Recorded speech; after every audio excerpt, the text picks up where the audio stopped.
Hey everybody, thanks for tuning in.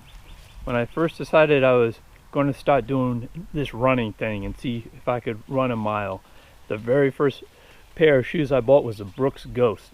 And I think I maybe bought a second pair after that. I don't remember, this back in 2012. I started wearing other shoes and really the Mizuno Wave Rider, and then I started playing the field for the last, I don't know, probably 6 or 7 years. Though I did try one of the Brooks Ghosts not too long ago, and here I am again. This is version 16 of the Ghost. And for today's featured running trail, it's one of the many beautiful coastal pathways and footpaths that they have up in northeastern England, the Northumberland area. This particular trail segment went from the seaside town of Amble to the castle at Warkworth. Went there and back. It was wonderful. So hope you enjoy it.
As for the basics, this is a neutral support shoe made for road and track running. They list it with medium cushioning. It has a 12mm drop. I wear a size 12, and that weighed in at 10.86 ounces at 308 grams.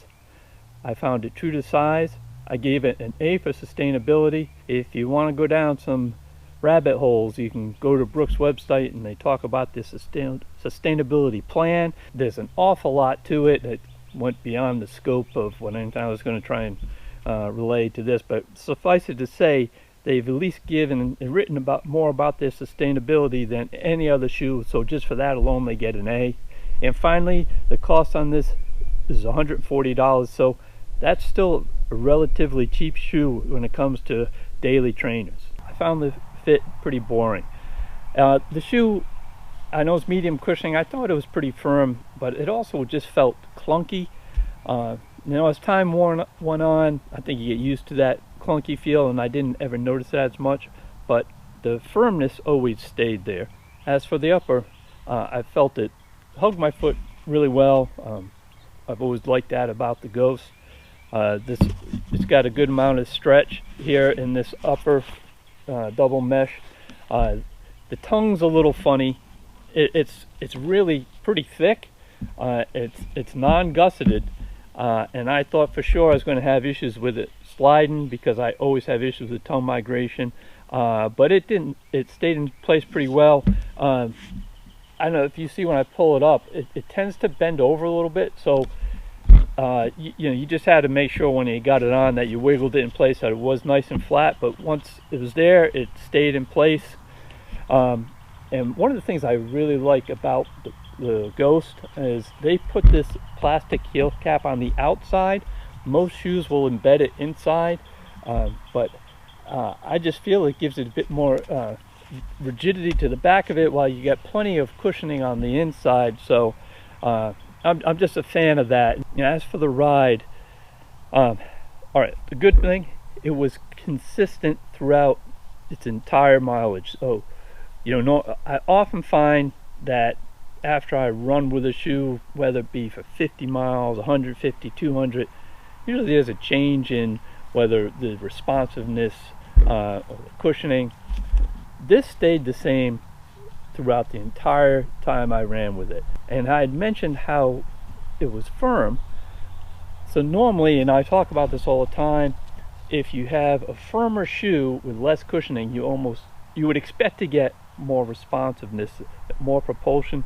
Even though this was more firm, I just never felt that responsiveness throughout the entirety of when I wore it. And so it was very reliable, but albeit a somewhat just a boring ride, but at least I knew what I was getting. And I'll also add, this tongue, as thick as it is, and with that double mesh, it just seemed to run hot. As for the grip on these shoes, I found like almost all shoes have about the same grip, except some are poor and you don't want to ever wear them when it's wet out. Then others are above average. It seemed just to give you that better sense of security on your landing. This was a bit above average. It was good, and I take my shoes out on a lot of different surfaces, and the grip on this was great. So as far as the wear, now look, knock it off.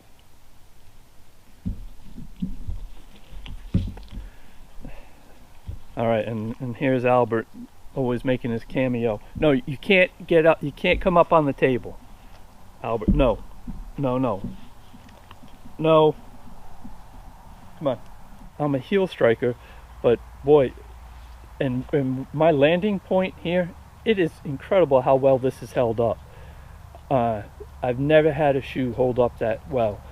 Now, I've never had it wear out up in the forefoot. I guess I'll add, I have been trying to run a little bit differently lately, shorter steps, and trying, which will lend to more landing and lift on this forefoot. So that's certainly part of it. It's just really surprising how well this is held up.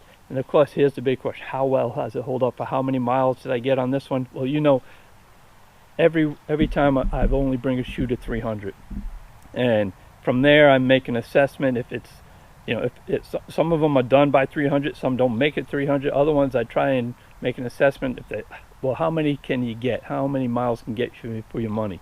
So for this one, at 300, you know, it was still looking great, felt great, and I said, I bet I get another 200 miles out of 500. So, you know, I don't know if I had that in the back of my mind or what, but I loved this shoe right up to about mile 511.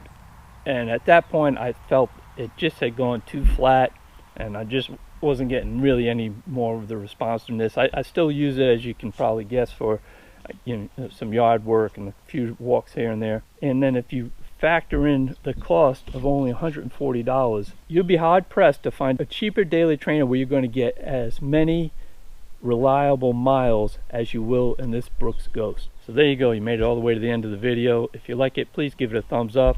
We always welcome comments down in the section. It's great for people to hear other people's experiences with shoes. They can read about them down in the comment section below. Also, if you haven't subscribed to the channel, please consider doing so.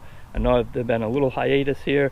There's, you know, a combination of kind of getting over some injuries. I'm finally going to get out there running again. And plus, I really wanted to take a shoe all the way to, instead of just guessing the mileage, I thought, let's try and run one out and see if I'm correct. And so yeah, I feel good about these assessments that I'm making on these shoes. So that, of course, that took time to get 500 on this one. So these reviews are becoming a lot more often. And also, we're going to be doing our state races. I haven't done one since the Lost Dutchman. Well, that was over a year ago. So I'm so anxious to get back out there. Hopefully, you're still out there running around. Remember what we say: you want to exercise, explore, and enjoy. You got to keep running fun. So thanks again for watching, and keep racing the nation.